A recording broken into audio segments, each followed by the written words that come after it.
G'day, Matt Hayden here. I'd love to invite you to Australia's Northern Territory. Hey, got him! Summer and spring is a fantastic time to visit, and even more so with the start of $1 Million Fish Season 4. Season 3 was the biggest yet, and Season 4 promises to be even bigger. Come on, let's go catch some barra.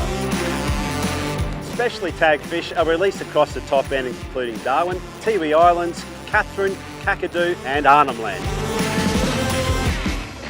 So get on a charter to be in the chance to win the $1 and only $1 million barramundi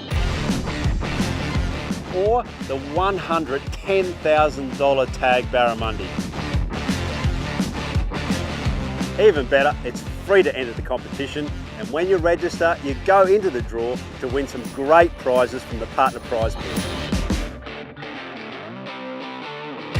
Yes, mate, I've got him! Oh, here we go. So what are you waiting for? Bring your family, grab your mates, and come up to the top end for a great fishing trip.